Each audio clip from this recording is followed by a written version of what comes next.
Welcome back to this second chapter of Spring Social with Security. We've still got some work to do. We need to configure a filter, and we've also got to put in place a web controller to handle the scenario where a new user is linking their account for the first time. It's all quite straightforward, but there are a few components that we need to put in place. There will be a big payoff because although this work will be around 50 minutes, once that's done, we'll spend just a few minutes at the end of the chapter almost effortlessly plugging in Twitter and LinkedIn. So it's all worth it. Let's start with a review of the work we did previously. What we've now done is we've plugged in a new provider, an authentication provider, that is going to be able to compare a list of IDs that we have sourced from, so far, just Facebook. But that's only really half of the story. This is telling Spring how to do the authentication. Are you in our list of registered Facebook users? But it's not actually going to trigger any authentication.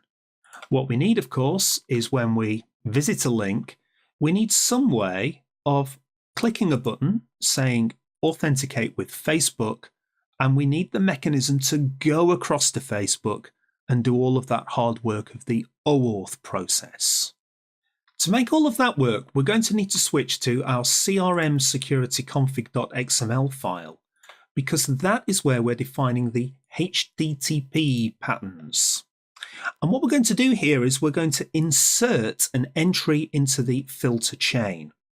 Now, I know we haven't really talked about the filter chain in any great detail. We've alluded to it several times. I am planning to do an advanced chapter towards the end of this course where we have at least a little bit of a peek under the hood and see how all of that's working. But I think you've probably got a good idea of how it works by now, that we have a series of operations happening when we access this particular HTTP pattern. For instance, it's doing checks against these URL patterns, and all of those things are happening as part of a filter. Well, what we can do in here is we can add in a custom filter. And we did something very similar to that back in the OAuth part of the course. And this is going to be the filter that's going to handle the social authentication. And it's effectively going to say, if we've clicked a particular link, a special link, then it's going to fire off the OAuth process. It's going to go across to Facebook and it's going to try to get an ID from there. So this is going to be a new filter that we've got to declare.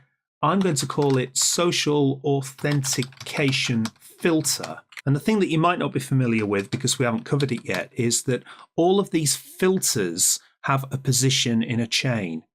Each of these positions has a label, and really all I've done is I've looked in the Spring Social reference, and it tells me that the position to insert this filter is in the position called pre-auth_filter. This position in the filter chain is where any pre-authentication can be done. And pre-authentication is what we're doing here. We're saying that this user will have already authenticated themselves with another provider. And this filter is going to go off using OAuth to find those authentication details from elsewhere. So it's quite easy to insert this into the chain, but of course, this filter has to be declared. So that's going to be done in here. It's just a bean. So we'll copy the ID from there. And the filter, again, I'm just working from the manual here, is org.springframework.social.security.social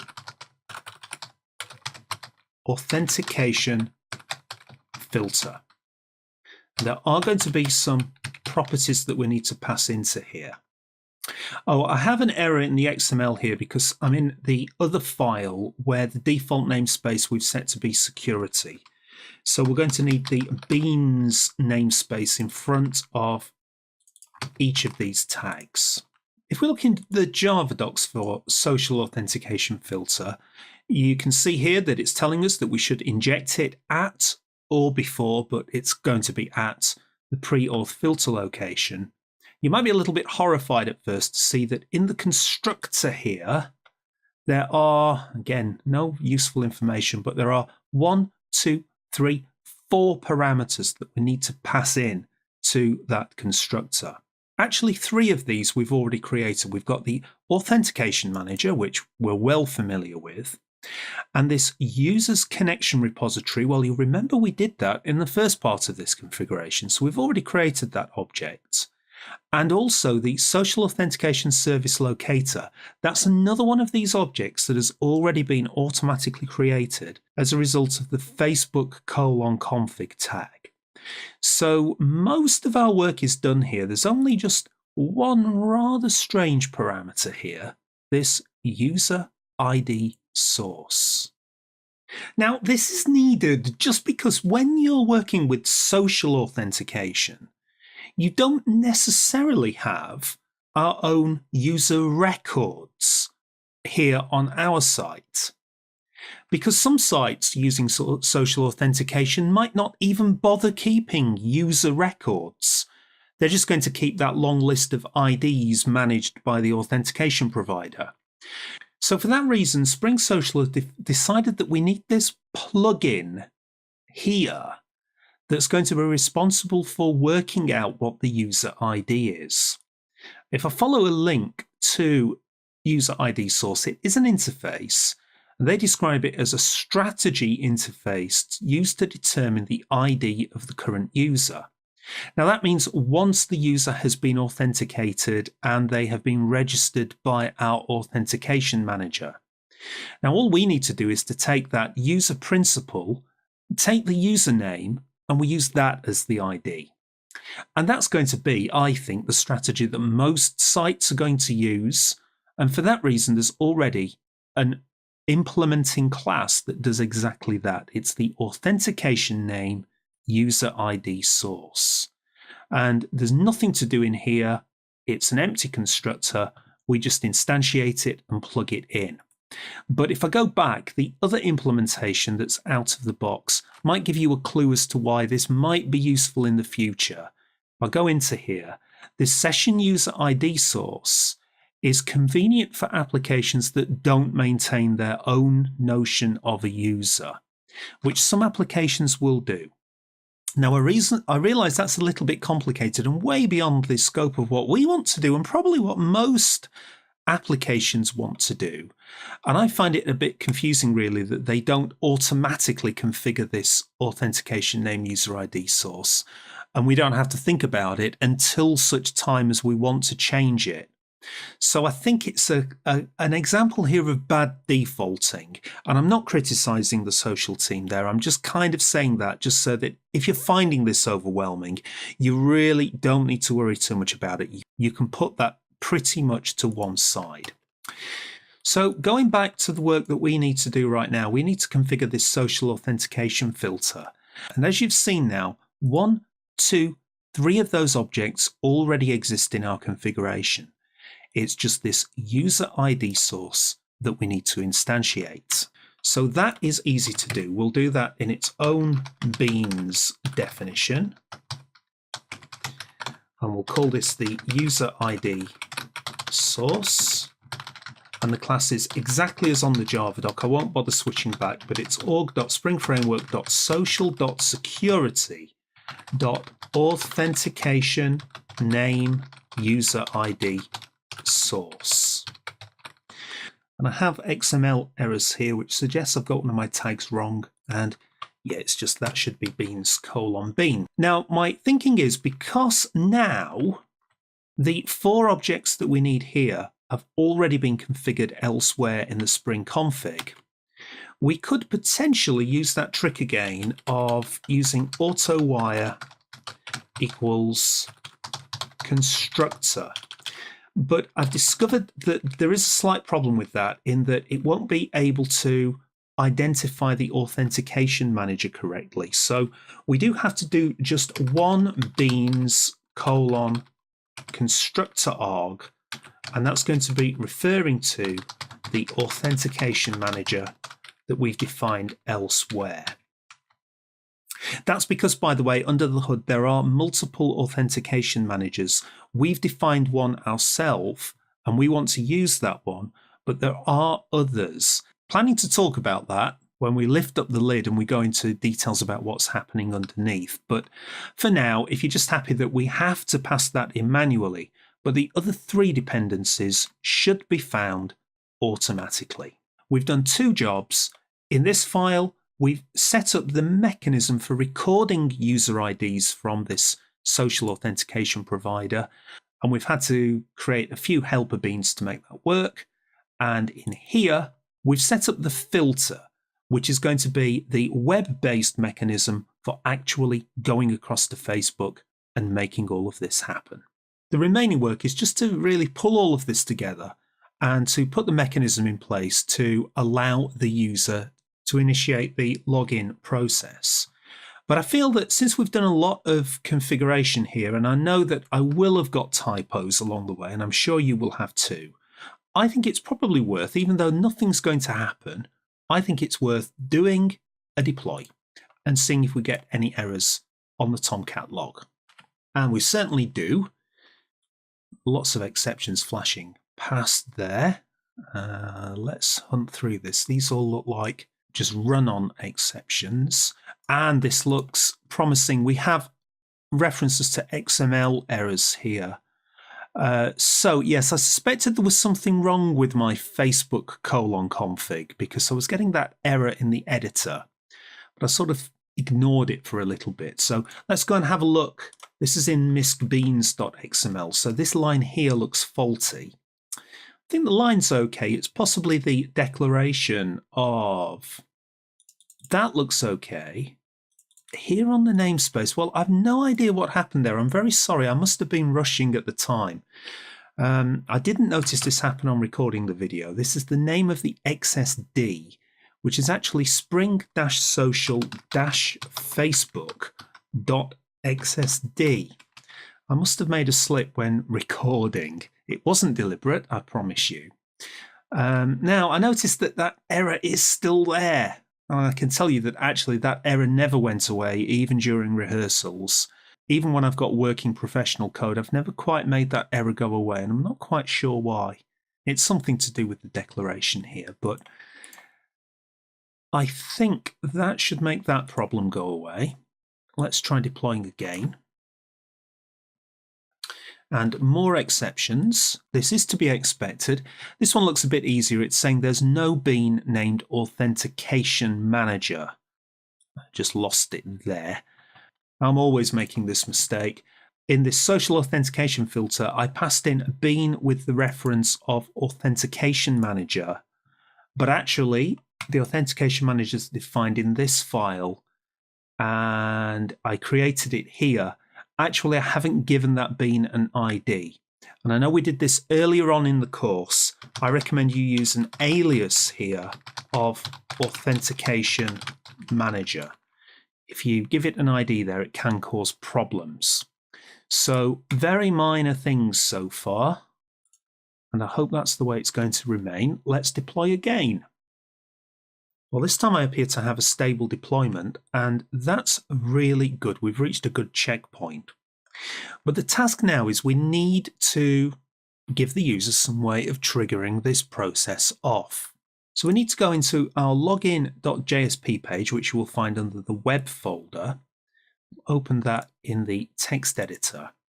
And so all of this existing form will still stand, but I'm going to provide now an alternative option. You might think that's going to be quite complicated, and it isn't, because this functionality is built into the filter that we have plugged in. If we provide just a regular link, just a common or garden ahref, and we're pointing to /CRM/ and this is a built-in URL. You can override it. I won't be changing the default, however. The URL is auth. Be careful there. Don't do OAuth. I've done that a few times and found myself in trouble. /Facebook. And this is just a regular link. And I'm just going to use some text here. Sign in with Facebook. Now, of course, in a real application, you would provide an image there, and there are standard images that are provided by Facebook. You can very easily get hold of those. We won't bother on this course because we're not web designing. That should be enough. So this URI here is a URI that has been automatically applied. It's going to be tracked by the filter that we've just configured. So that still takes me by surprise. I always think there's going to be something really difficult at this stage, but that's all you need for the UI. Now, I know that there is a slight problem in our CSS file. It's not a web design course, but we do have to deal with this. In our styles.css, which you'll find in the CSS folder, and I'll need to open that with the built-in text editor. It's just bad design, really, that at present we've set all hyperlinks, all A's, to be white. And the reason that we did that on our design is that at the moment all of the hyperlinks are here in this black bar that runs along the header. Now that's going to mean that this link that we've just created is going to appear here in white and we will not be able to see it. So we need to stop that happening. Normally I'd get on the phone to Matt Greencroft and get him to deal with this, but I'm terrible at CSS. But the links are in a header in a div with an ID of links. So I think what I'll do here in the styles, we will change this so this only happens in the links section. I think that will work anyway. So we've still got some work to do, quite a lot of work in fact, but let's see what happens if we try this. And we'll attempt to visit website all customers. Looks like we're still deploying actually. Try again. Okay, so we now have our sign in with Facebook link. Now if I click on that link, you can see that we've certainly been directed to Facebook. So the link's working, but we saw this error before. This is not a valid redirect URI. And that's happening because we now have a new redirect URI. We haven't specified this, but it has been handled automatically by Spring Social. We can check it in the URL bar here at the top. We can see it in the parameters. It's not easy to read because it's been encoded, but the redirect URI is actually /CRM/auth/Facebook. In other words, the redirection is sent back to exactly the same URL that we used for the link. So what's happening there is that, again, Spring Social have automatically set up this URL to handle the redirection back from Facebook as well. It's kind of a neat little process that they've set up. All that means is then that we need to go again to the dashboard under settings and advanced. We did exactly this earlier. Previously, we set this as a redirect URI. Well, I'm not going to need that anymore. That was just an experiment.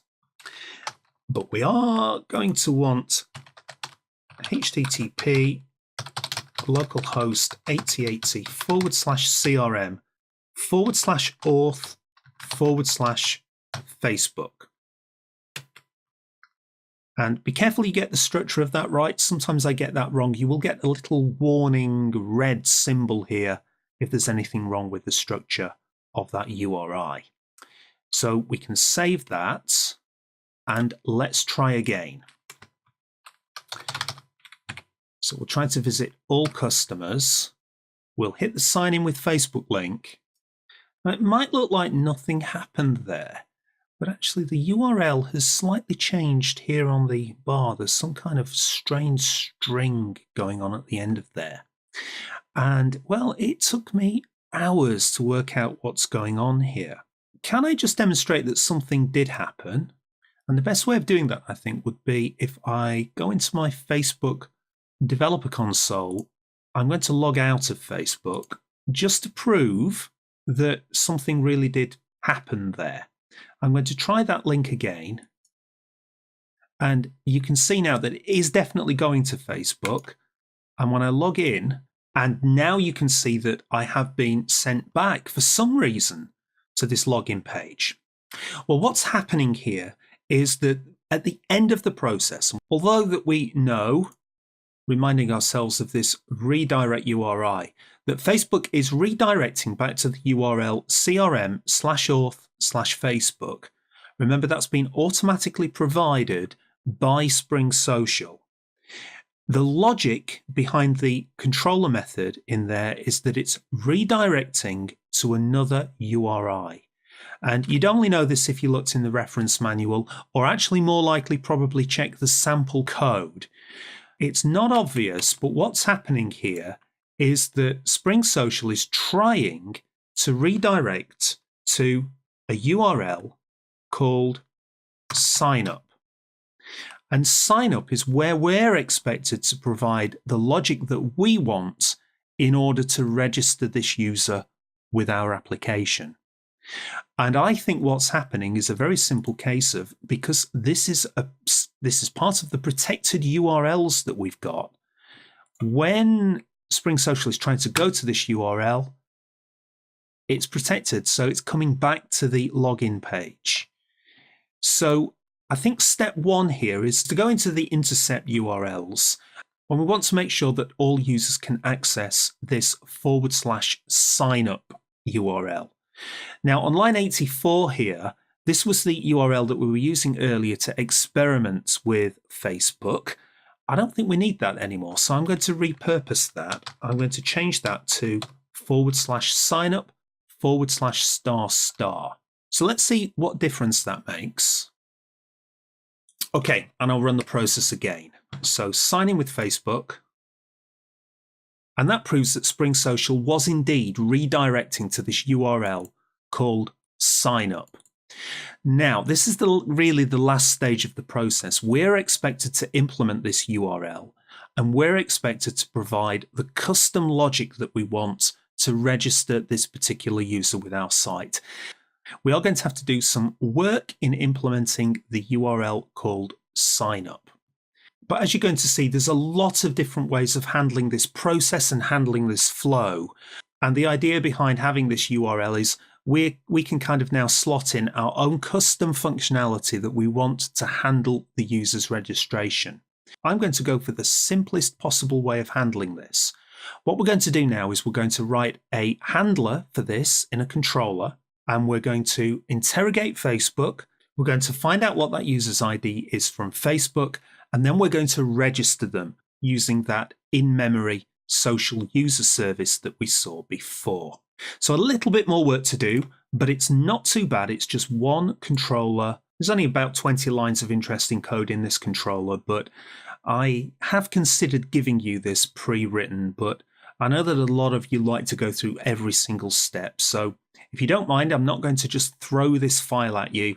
We are going to build it step by step. So here in the controllers package, the web controllers, we'll go for a file, new class, and I'm going to call this the social auth controller. You call it anything you like as long as you annotate it with @controller.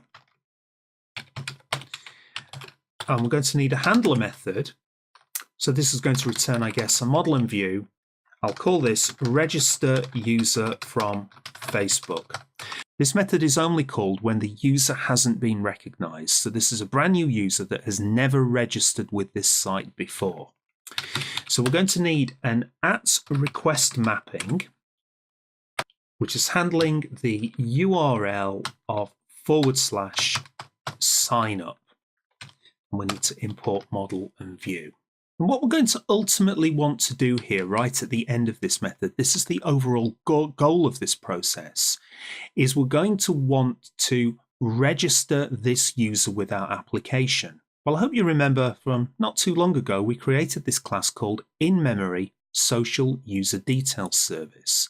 And that's exactly what the job of this class is. We have a method in there called add new social user, which will register a user with a particular ID. And remember, that is the ID that we have extracted from Facebook.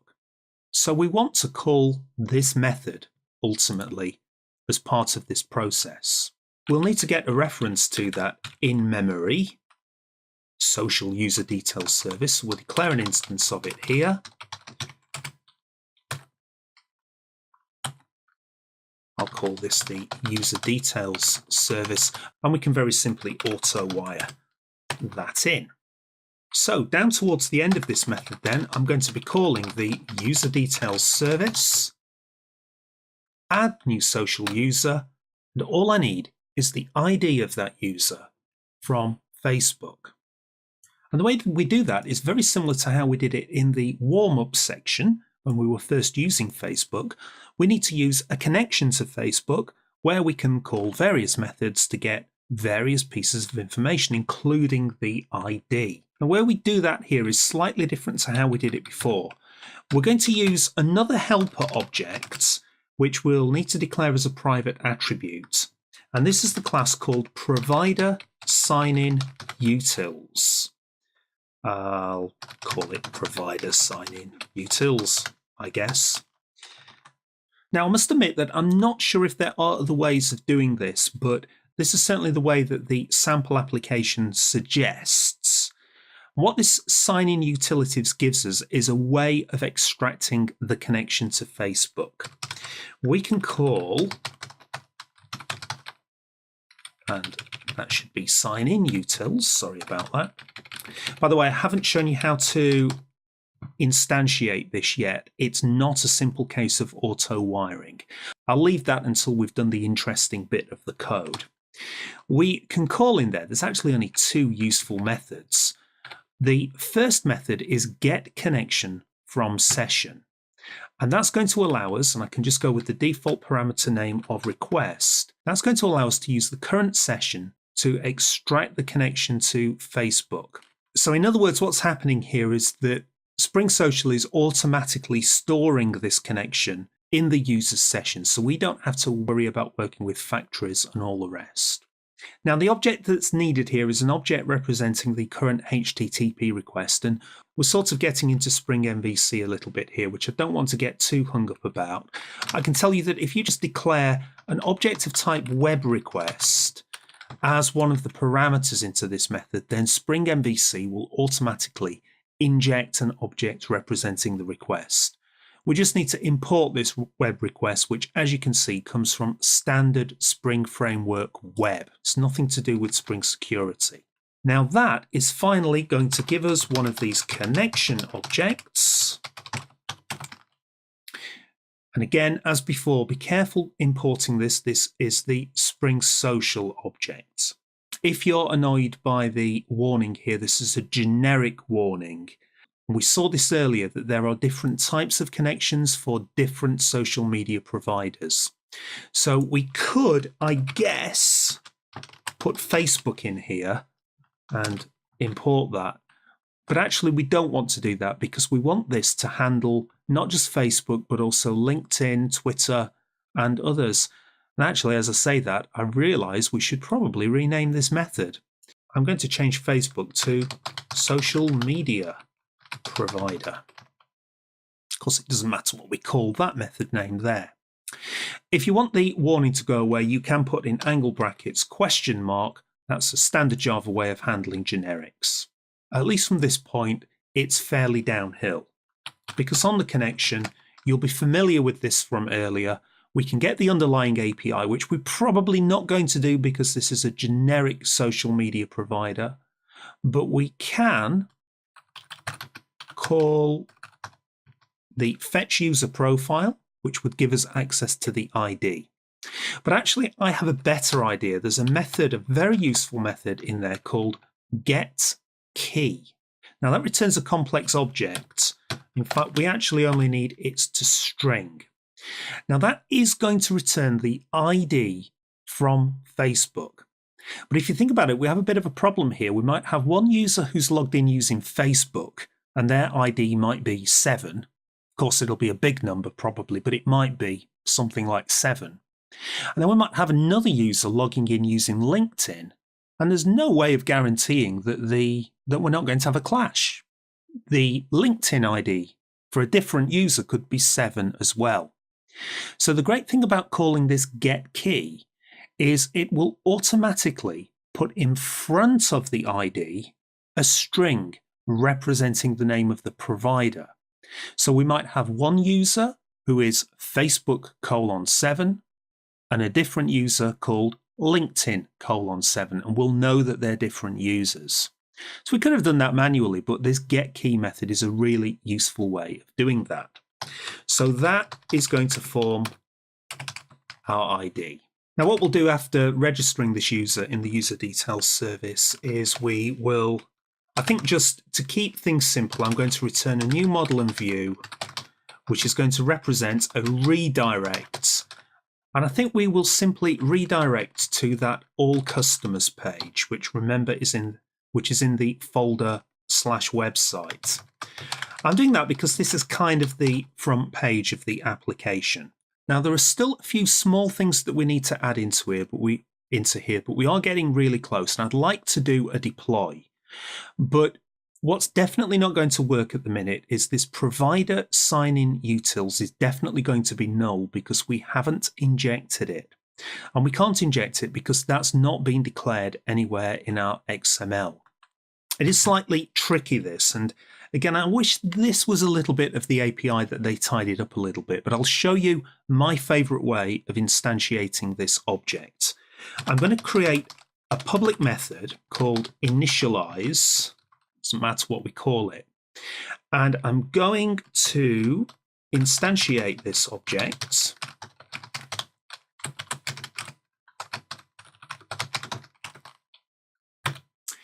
And you can see the difficulty here. There are actually two parameters needed in the constructor.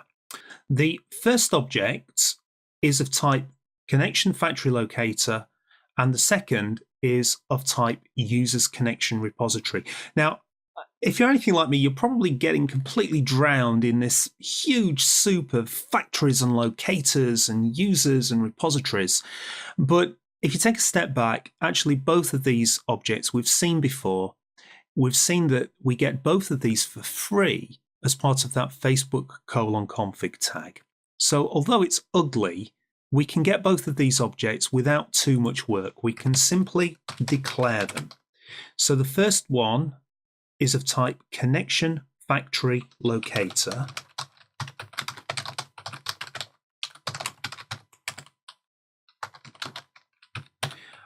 And we can auto wire that in, and we can forget all about it now. And exactly the same with the other parameter. The second is users connection repository.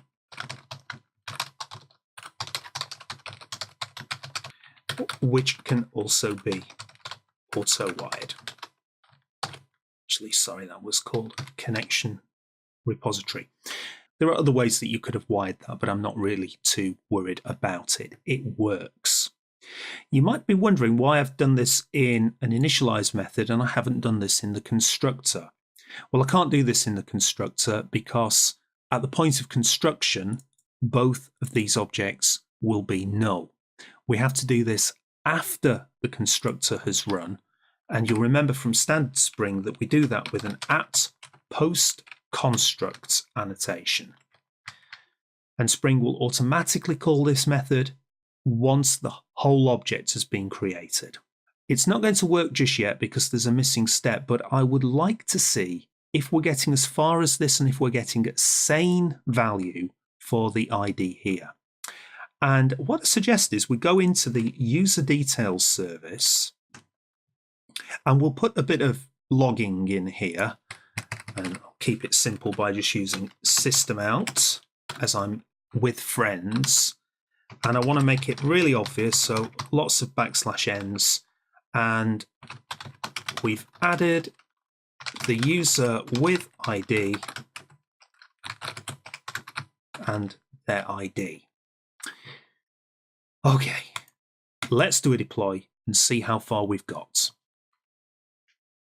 We've done some major rewiring work here, so you definitely want to be checking the console.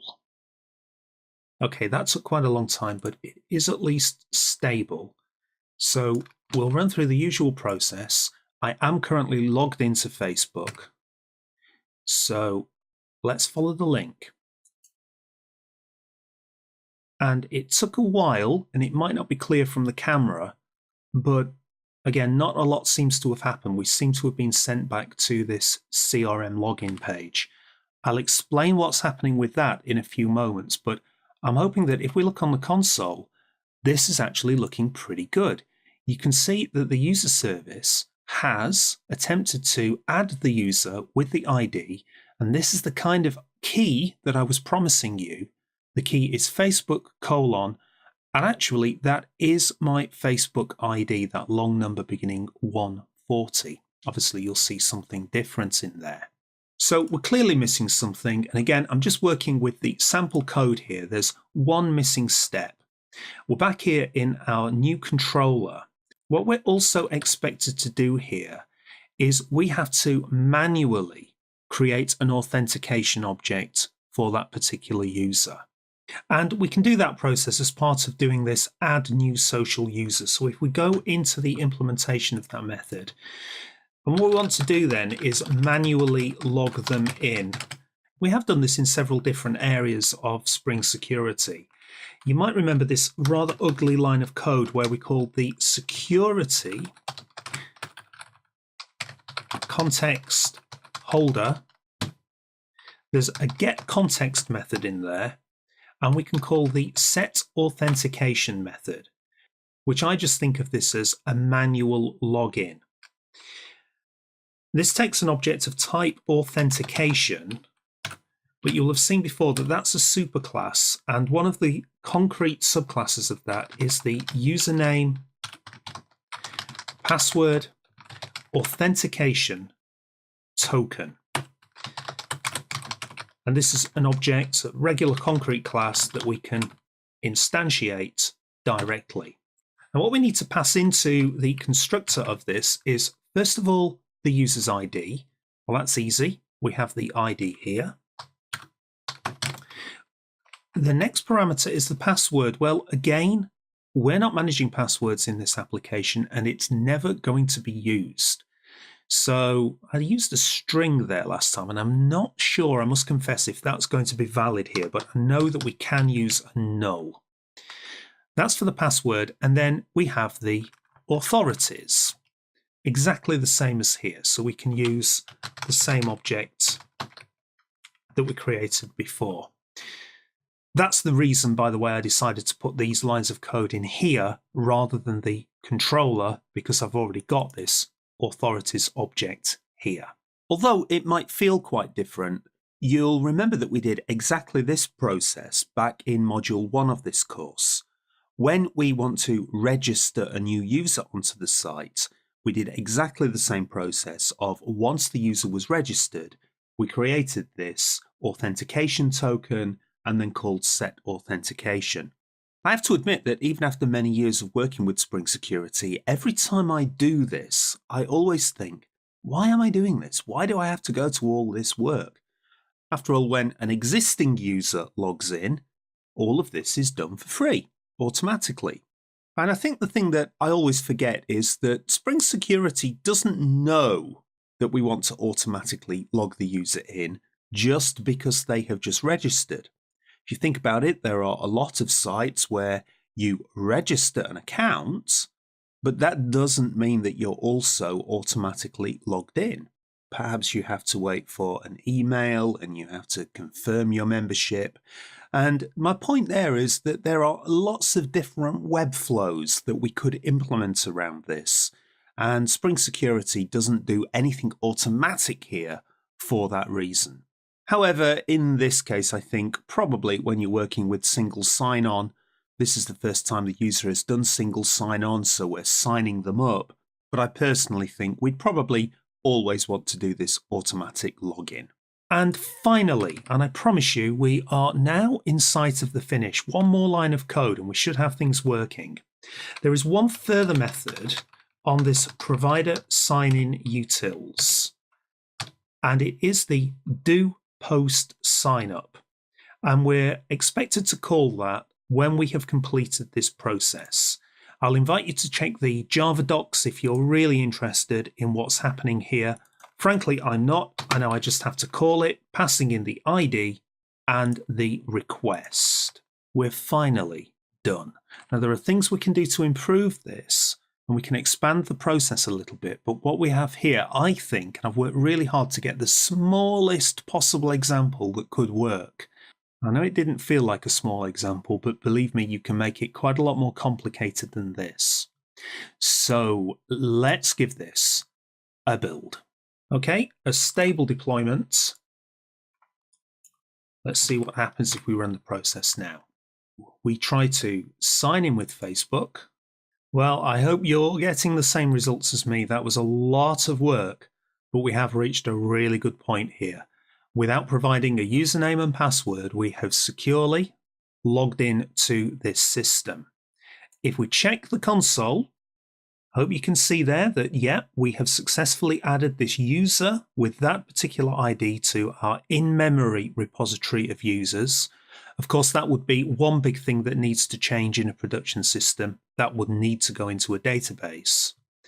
But I also want to show you, this console is going to be really important. If we were to, well, first of all, if we visit further links, just checking the console, there's some Hibernate logging going on there, but I hope it's obvious that we're not somehow adding that user again or anything like that. But importantly, if we now log out and come back later and the user decides to visit that page again, oh no, I've got to sign in. When they click sign in with Facebook this time, and we'll go straight back across to the log. It might not be entirely obvious, but that's where we deployed. That's where we added that user. And I want to be absolutely clear here that although we've done no special functionality to make this happen, Spring Social is clever enough to know, yeah, this user's already registered. They're already present in that in-memory repository. So therefore, we're not going through that sign-up process again. They are automatically logged in when they already have an account registered. And I think that's one thing that was not clear to me when I first started working with Spring Social. The login for existing users is all built in and all works. The work we've been doing in here is just for brand new users who've never been seen by this site before. To try to simulate that, I'm going to use a completely clean browser. This is Firefox that I'm using here, and I've never logged into the CRM system through this. So you can just imagine that this is the user has gone away and they've come back a week later at a completely different computer. They've never had any history on this site, but they decide, now I don't want to sign in with the form, I want to use my sign in with Facebook. Now, because we're new to this computer, we will need to log in. And good, we've been given that page, but going back to the log again, can you see there? There's no extra adding of any users. That same user information is being used. Of course, if somebody else comes along, a brand new user, then they would go through the registration process. So although it's quite complicated, when you get there, it turns out to be quite an elegant system. There's a few small things that I would like to do to improve this, but I promise you, you can relax now. The hard stuff is out of the way. Just a few little things I'd like to do to polish up, not least the fact that we also need to support Twitter and LinkedIn. Now, if you're worried about that, it really is very simple to add those now that we've done all of the hard work. But before I get there, I realize that it is slightly, if I log out of here, if I'm a brand new user and I've never registered with this site before, and I just click sign in with Facebook, you can see it is a little bit harsh that I've just immediately been allowed access to this system. What we would usually do is we would ask the user to confirm that they're happy to link their Facebook account with this particular application. And we'd probably also at the same time get some extra information about them, like their name, possibly address, and that kind of thing. I'm not going to give a full solution here, but I'd like to show you the steps that you'll need to follow to enable that kind of process to take place. It's really just a simple case of working with this request mapping that we have here. And if you were disappointed that we had to do this manual work, and I admit it did feel a little bit awkward, but this is the very reason really that it had to be manual, because the Spring Social team have no way of knowing exactly what steps we want to follow in our web flow. And that's really what we're doing here. We're setting up a web flow. So what's a very common approach is to split this method into two. Step one will just be saying, user, are you sure that you want to link your account with this application? And step 2 will be the process of actually adding them, doing the post sign up, and doing the redirects. So let's do that. We'll split the method by simply copying and pasting it. And the easiest way of doing this is to make the first method be a get. So we can do that by making this a value and then method equals request method dot get standard Spring MVC. And this is going to do step 1 of the process. So I'll rename this to confirm user is happy to link their account. Okay, let's work on this method first and we'll come to this method in a short while. We don't actually need to get their ID at this stage, so we can remove these, in fact, 3 lines of code. The reason that we don't need their ID at this stage is that's only needed in step 2. But what we might want to do, and this is completely optional, we might want to get some of the user's data from social media. I'm going to demonstrate that, but I'm not going to do anything with this data, but you could potentially add that into your user details service in step 2. So rather than just storing an ID, you might store their name and address or something.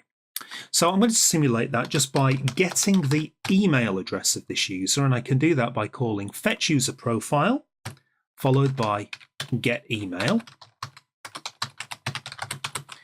And then I could go ahead and get some further fields as well. As you'll remember from before, though, there's no guarantee that you will be able to get all of the data that you want. It depends on the platform. It depends on privacy. And then we're going to return a new model and view, not a redirect this time, but we're going to send them to the confirmation page. Now, I don't know about you, but I don't want to be writing web pages at this part of the course. So in the additional files folder, you will find a JSP file called linkwithfacebook.jsp. Copy that into your web folder, and you can have a look at it by opening it up in the text editor. You'll see it's a very simple form. It's really nothing more than saying, do you want to link this account? And I'm showing you here how we can reflect back to the user some of the information that we've got from Facebook, in this case, the email. And if I had time to go further with this, I would probably include this email as a field in the form.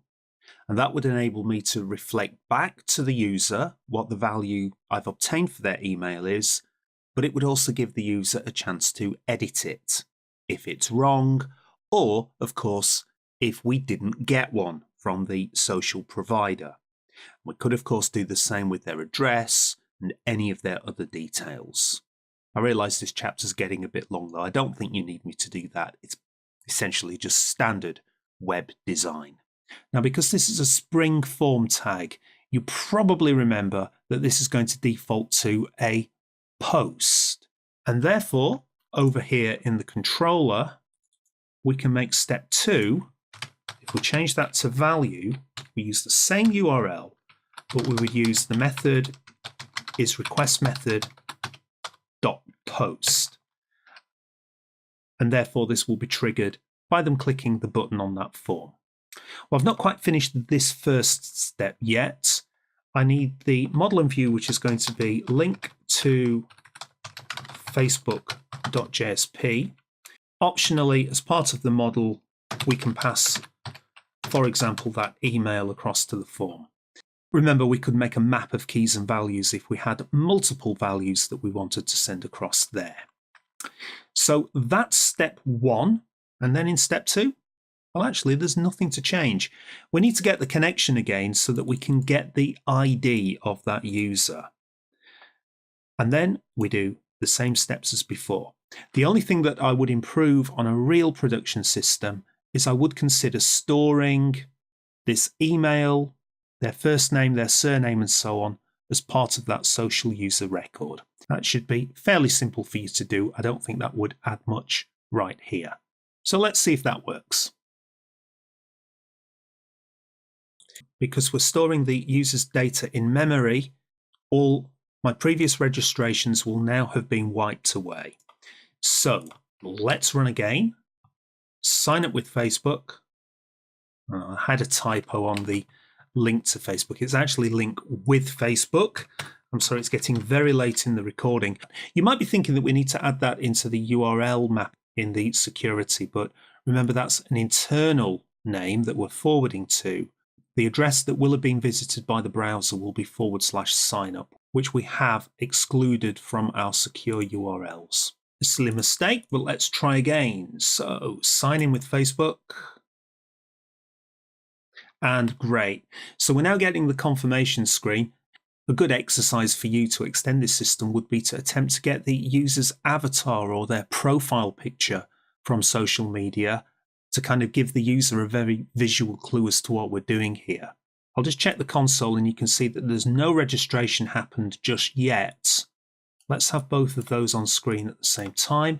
If I click link my account, then great, it's done step 2, it found the ID and it's registered us.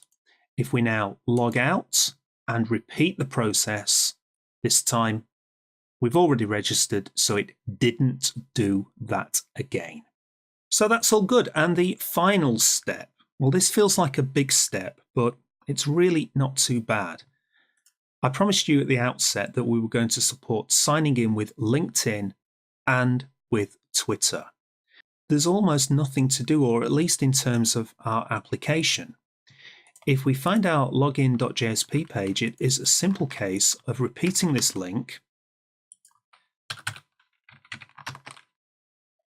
and replacing Facebook with LinkedIn,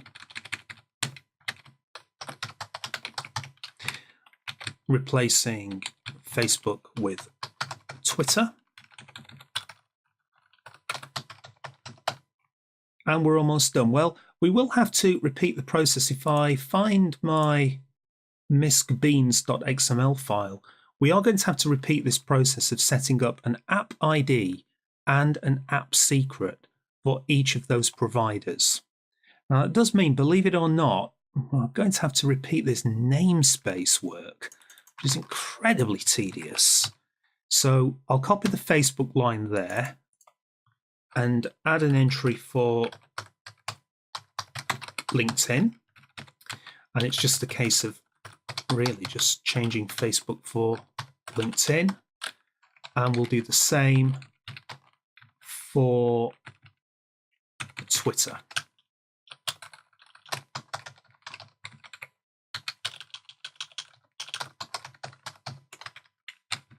And then, yeah, you've guessed it, we're going to have to repeat the 2 lines here that are declaring the XSDs. Oh, this is horrible. And then replace one of the pairs with Twitter and the other pair with LinkedIn.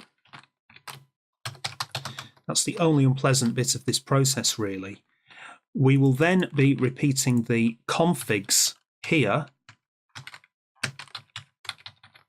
So one will be Twitter and one will be LinkedIn. Well, of course, these app IDs and app secrets are going to be different.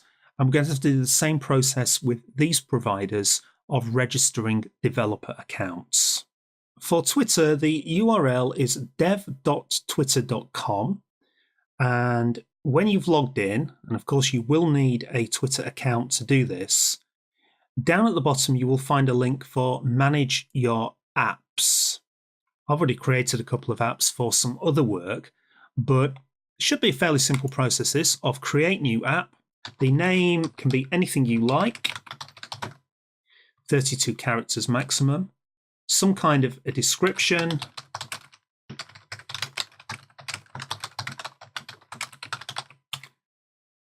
the website doesn't actually have to be a real live website, as they say here. You can just put a placeholder, but yeah, I think I'll go for my real company domain of virtualpairprogrammers.com, and we don't need a callback URL. Once again, you will need to agree to the terms and conditions of Twitter, and then we can create the application. And now on the keys and access tokens link, you can get the key and the secret, get those copied across into your Spring XML. We're probably going to need to change some more settings in there because I guess we might have to work with the redirect URIs and so on, but it's definitely worth deploying now. We've still got LinkedIn to work on, but let's see what happens if we try the Twitter. The most common error here, I would imagine, is a fault in the namespace configuration that we did at the top. Yeah, we do have an exception there, or at least I do. Sure, this is just a typing mistake. If I keep going up, yeah, I'm seeing XML now. There's a problem with the definition of my LinkedIn :config. And if I go up to here, okay, I should have said linked in there rather than just linked. I think errors are inevitable there, so I'll rerun the build. Well, that's looking stable. So let's run the process again. I could do with improving the layout of these links. I always get Twitter and LinkedIn mixed up in my head for some reason, so be careful to use the right one here. We've only done Twitter so far. Let's try Twitter. Bah, well, I thought this was going too well. A very unhelpful 401 authorization required. What on earth is going on here? Now, if we have a look in the logs, we might have a better clue. Yeah, we can see there is an error log there. If you're not seeing that, then you might need to change your log4j properties. And the error is reporting, this is clearly a JSON response that's come back from Twitter. It's reporting some kind of error, and it's saying that desktop applications only support the OAuth callback value, OOB. Now, OOB just means out of band, and, well, that might not be very meaningful at all, but a simple search on this string suggests that it's a simple case of that OAuth callback field that we left blank, and that was perfectly valid to leave it blank, but it does need a value. It's this callback URL, and this is not the redirect URI, so you might have been thinking about putting localhost in or something like that. Now, I don't fully understand the full implications of this because I don't use the callback URLs, but it just turns out that you need a value in there, and it really can be anything, a kind of placeholder, if you like. We're not using this callback URL anyway, so just put in there any valid URL. You can't use localhost or an IP address, so I'm going to use my company's domain name. If you don't have a domain name, I think, I'm saying this with some caution, but I think it would be fine for you to use virtualpairprogrammers.com as well, and you would be effectively just using that as a placeholder. So we'll update those settings, make sure that you're not seeing any kind of error here. So back to the application then, and we will repeat the process, sign in with Twitter. Now, I'm going to leave this in the video because I've had this a couple of times just after making changes on the console. I think that's just a hangover from the previous attempt. So if you see that error, don't worry. Just wait a short while and go back in and reissue that URL. So we'll try sign in with Twitter again. Looking a lot better now. Looking a lot better now. I've now landed on the Twitter site. I am logged in. We have to approve and click sign in. And now we've gone back to the application. Notice that that callback URL that we used on the site has not been used. It's done exactly the same process as we had with Facebook. Once again, I'll pull the console up. We're currently at the foot of that long exception. I expect when I press this button, of course, that should not say Facebook anymore, and nor should it say Facebook there. So a minor change on our user interface. I won't bother doing that. We'll click the button, and that looks good. We're logged in, and the ID you can see is now different. It's a much shorter number for Twitter, but we do have the correct prefix. And just click the link a few times. That's looking good. And if I log out, I'll do the same kind of test. And I'll put both of these in view. If I now sign in with Twitter again, I did see and feel the redirect from Twitter, but wonderful, it's working with that existing user that I've registered. So surprisingly simple, just a few little catches on creating the application itself. And now to complete the work, we need to do exactly the same with LinkedIn. For LinkedIn, the URL is developer.linkedin.com. And there's a link at the top here to My Apps. Now, I've had my LinkedIn account for a long time, and I've been a LinkedIn developer for a long time. Now, I can't remember if you have to do any special steps in order to become a developer on LinkedIn. You certainly don't have to pay or anything like that, but you might have to do some extra authentication in order to get to this page. And I think at this point in the course, I probably don't need to step through all of the tedious steps of creating an application. It's pretty much the same as Facebook and Twitter. And the usual kinds of things apply. You will be getting yourself a client ID and a client secret, which we will need to get into the configuration. This one for LinkedIn. And the default application permissions is just basic profile for logging in. And you will need to provide, as with Facebook, an authorized redirect URL, which is going to be the usual pattern, crm/auth, but with /LinkedIn. And that's under the OAuth 2 URLs.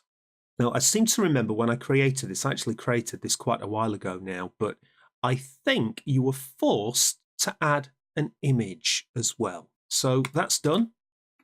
So that's our final provider. I'll check that this works. Okay, so LinkedIn this time. I didn't feel any LinkedIn there, but I've landed on this linking page. It's annoying me now that we still have Facebook on there. So let's approve.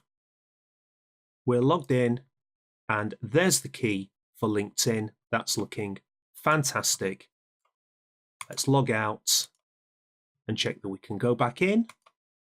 And that's working great. And it still kind of surprises me that after all of the hard work we've done in these chapters, once we've got all the infrastructure in place, to add LinkedIn and Twitter was fairly straightforward. So just one last task to do before I close this chapter. As well as supporting single sign-on, it's a good courtesy to also support traditional form-based authentication. And of course, at present, these are broken. Absolutely no problem. All we would do in the authentication manager here is provide multiple authentication providers. We can restore as a quick test. Of course, this could be any authentication provider that you like. I'm going to use that in-memory user service with the hard-coded usernames and passwords. So very quickly, one username, one password, and they have the authorities of role CRM. And I will need to remember, for this file at least, we need the security namespace on the front. So no problem in having multiple authentication providers there. The correct one will be used. So let's check the form-based login, and that's back to working again. Should check that it fails on a bad password. But if I prefer, I could use any of these. Let's go back to Facebook. And I need to do a link because I've redeployed, and that's still working as well. I'm going to make two improvements off camera for the purposes of the practical and code folder, but they're very routine, so I won't take up any more of your time on the video. But do check the practicals and code solution if you're interested. The first thing that's bothering me is we have this link with Facebook page. And, well, really, that's confusing because it's also LinkedIn and Twitter. My plan is a very basic, bare bones implementation of what we could do. Here in step 1, where we forward to this model and view, I'm going to use that connection to get the key. That's the key that we've been seeing here. And the key isn't a string that can call methods on it, and one of them is provider ID. So given that I've got this provider, I can now do something with that. I could either create multiple JSP pages and simply insert this provider into the page name, or I could send that provider as part of the model, and I could render that on the JSP page. So very straightforward JSP. I won't do that here on camera, but check the practicals and code if you want information on that. And the second thing is that when I started the recording, I made a bit of a bad decision really by putting these Spring Social beans here in MISC beans. Because remember, with our client, our standalone client that's been very useful through this course, and this would be exactly the same idea if we were using integration tests as well, is that this does load the miscbeans.xml file. Well, this is a standalone client, and there's no way we're going to be calling Facebook from the standalone client. So I really don't want to be loading these beans as part of the standalone client version. So just off camera, I'm going to refactor this and move these beans into the crmsecurity.xml file. And remember, this file is where we're doing all kind of web-based activities. It's quite a minor refactor. It's going to be quite dull to do, but if you check the practicals and code folder, you will find the result of that refactoring. But apart from that, we've done a lot of hard work in these chapters, and I hope I've given you a really good sort of bare bones implementation of single sign-on that you can bend and extend to your own requirements. So well done if you got this far.